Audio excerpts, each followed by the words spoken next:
See, I've been working with Infosys for over 10 years, and by accident I moved into a consulting role. I was looking after pre-sales.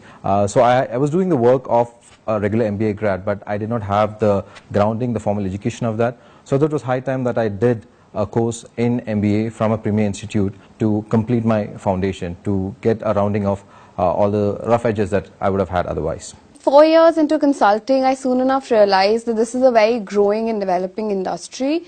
That at some point in time, when you start interacting with clients and go more and more in client sides, not having an MBA becomes a deterrent on some level. So it is helpful to do an MBA to just get that certification and go out confidently with all your credits in place and say that I am an MBA. I always wanted to have some knowledge on the general management experience. I did my insurance in masters, but I felt that I am hitting a wall in terms of I'm not getting a proper growth because I'm lacking that academics of doing a masters in business administration. So I thought maybe I should take a break for 1 year, enhance my knowledge, gain some experience into general management, and then move ahead in my career. So I have had a lot of experience on a technical side. I've worked with a lot of different technologies, whether it's Java or any other kind of software, but recently I moved into the product development side of the story, and here I had a chance to meet with a lot of customers, try and understand their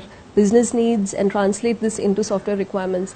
But what I also felt is to be able to really appreciate and understand the entire perspective, it's necessary to have a formal education. And I also feel that one of the things about doing an MBA is that it makes a lot of sense to do it after you have so many years of work experience, because it then really helps you appreciate the whole program much better, and you're able to drive a lot of sense into what you're doing on a day-to-day basis. And I hope to take this back and apply it into my day-to-day working as well.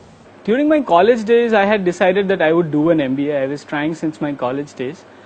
When I actually reached a certain level in my company, after 5 years, I decided that enough is enough, and I needed to look seriously at doing an MBA because I was not going where I wanted to. And when I finally had 5 years of experience, I decided that maybe a 2-year MBA was not an option for me, and so I opted for a 1-year MBA. The GMAT was the only option for me out there, because typically in India, all the MBAs that you can do is through the normal process is a 2-year MBA, and if I gave GMAT, that would give me an option to do a 1-year MBA. So that's how I choose GMAT and a 1-year MBA for me, because of my experience, high experience, and the ROI that was there.